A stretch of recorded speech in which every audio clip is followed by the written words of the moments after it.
Okay, kids, today we're gonna do a language arts activity. So let's go.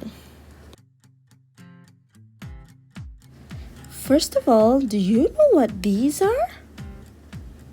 These are, yes, they're toes. So how many toes do we have? We have 1, 2, 3, 4, 5, 6, 7, 8, 9, 10 toes. So we have 10 toes altogether. So can you guess our topic today?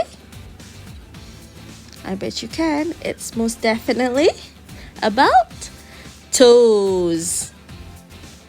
So today we will recite a poem entitled Toes.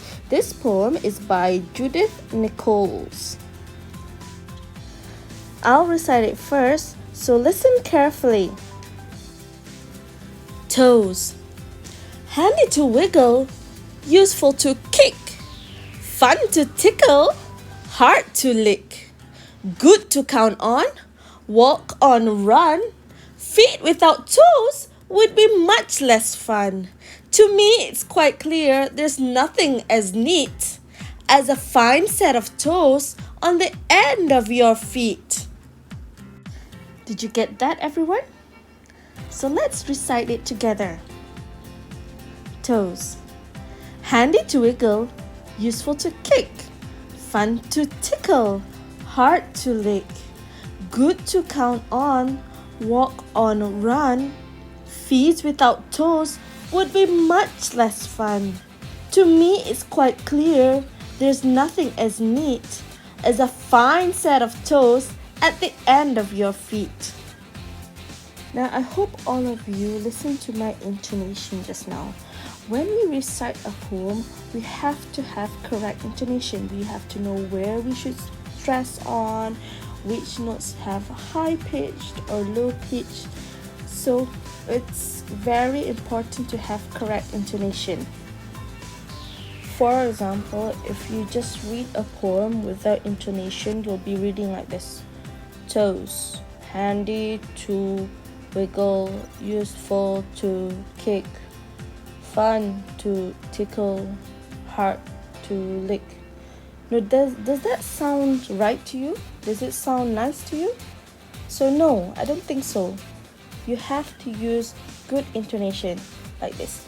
Toes, handle to wiggle, useful to kick. I stressed on kicked right now. Fun to tickle, hard to lick. So which one sounds better? So now I want you to practice on this poem.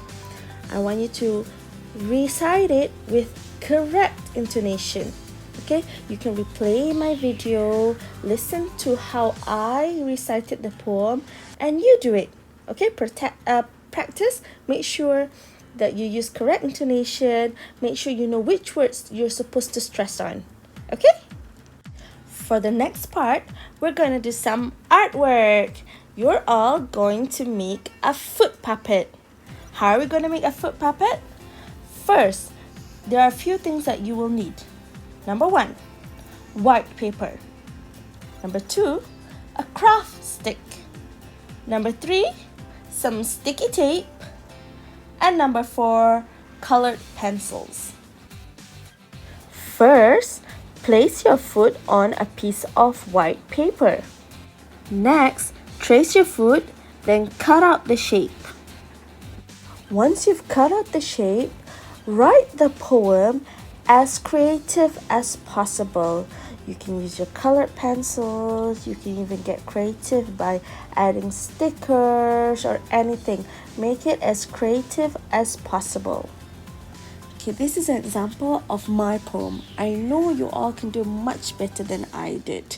So make it as creative as possible, okay? Now, you stick a craft stick to the paper. And ta-da! There you have it. You've already got your foot puppet. Last but not least, your final task is to recite the poem again, but with actions. Use the foot puppet. May I repeat? You're going to recite the Toes poem again, but this time with actions and with your foot puppet. That's all for today's class. Have fun in making your foot puppets, have fun reciting your poems, and I'll see you again next time. Bye bye. Assalamualaikum warahmatullahi wabarakatuh.